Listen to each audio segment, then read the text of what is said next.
the good that it would do to remove aid from Saudi Arabia is that it doesn't Saudi Arabia doesn't comply with the UN as well as the US's human rights issues. Saudi Arabia has numerous human rights violations, including mass prosecutions, and even though they don't call themselves a theocracy, the trials take place under Islamic law. And furthermore, women's rights. Women make up only 5% of the workforce in Saudi Arabia, which is the lowest in the world. And the U.S. prides itself on its women's rights, which women in the U.S. fought for.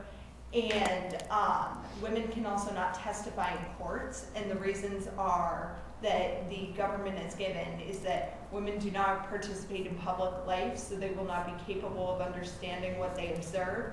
Women are much more emotional than men and will, as a result, in their emotions, distort the testimony. Women are dominated completely by men who are by the grace of God are deemed superior. Therefore, women will give testimony according to what the last man told them. And women are forgetful and their testimony cannot be considered reliable. So it's a huge violation of everything that both we as the UN and you as the United States believes in. So what message are you sending to the world if you allow those women's rights violations to occur in Saudi Arabia and still support that kind of government?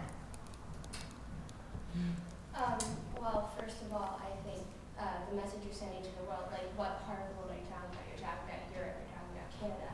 But there's other parts of the world too. There's the Middle East, there's India, there's Indonesia, there's Malaysia, there's Egypt. Like there's all these other parts of the world that are going to be negatively affected by Saudi Arabia not having support from the United States.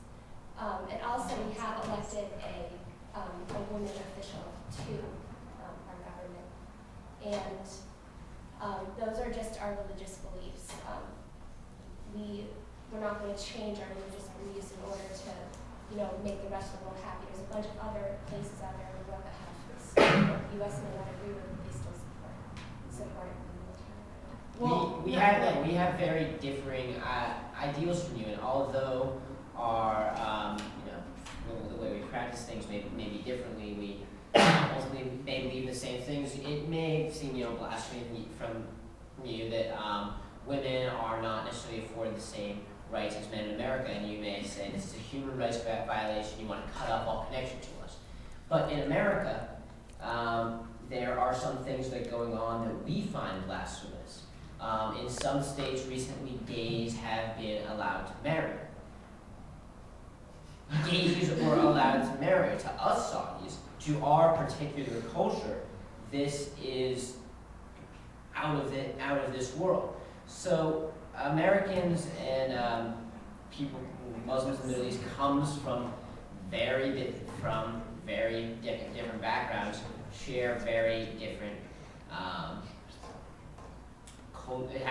have different cultures, and I feel like that.